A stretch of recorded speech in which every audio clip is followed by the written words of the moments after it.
guys pardon the dog barking at the next door neighbor's house, but we're looking at one of these Goodman Communicating 24-volt setup at the thermostat, and it goes to the air handler, and then everything communicates between the air handler and this thing. This is a heat pump, and the thermostat, for whatever reason, appears to have to be set up in conventional configuration, and I don't know, it's Goodman does things ass backwards, I guess. But anyway, their complaint is we had that cold, icy weather this past weekend, which we're supposed to get about a half foot of snow this weekend, so I don't know, it's been cold here, about 15 to 20 degrees every night, and then mid-30s during the day, but it is what it is.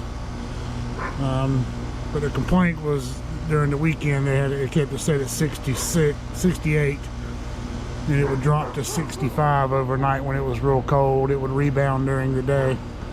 So I'm guessing there's going to be an issue inside with the heat strips not running.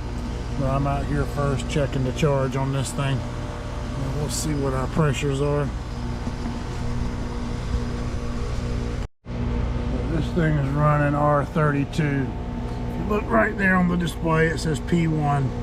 So that's going to be basically low heat. If you look on the sticker, right there, P1, low heat. P2 will be high heat.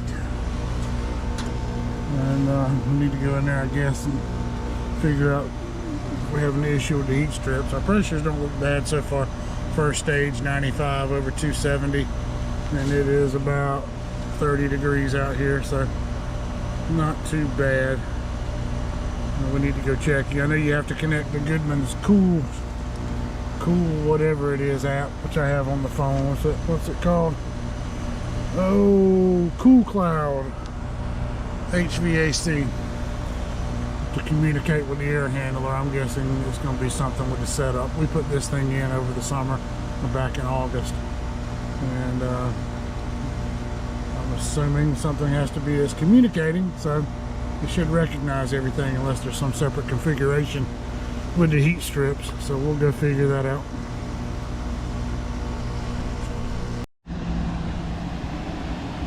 So now we're under the house, got this thing, we're on this app. And you just sit in front of it, eventually it'll connect, and then you pull up the model number on it and it will show, and you click on it. You go through, I'm sorry, I'm getting so close. Go through all your configuration settings. We'll go to device settings here. And what I'm noticing here is it was never a heat kit in. When they did the setup on it, it never identified, or it never designated a heat kit in here. There's an 8 kW heat kit in there, so I'm just going to select that, go down to 8 kW, and now that's in there. And then electric heat, we'll just keep the trim at 0, 100% airflow. Electric heat delay 0 seconds, electric heat off delay 60 seconds. So let's apply the changes, and I may have to cycle the power, but this thing's set to 82 degrees in the house, and it's 69 in there, so those heat strips should be running. It's applying the changes. I'm guessing I have to, it's been updated, so I'm probably going to have to cycle the power and get those things on so I can get an amp draw on them. So that might be what you run into on some of these Goodmans. You got to go in there and tell it what kind of heat strips are in there, or they're not going to run. Alright, so you got a test mode option in here too, but there you go. You can go in, turn your heat strips on. So we got 33 amps, so they're working. You just got to remember to go in here and set it up and identify the size heat strips that are installed, or it won't turn them on.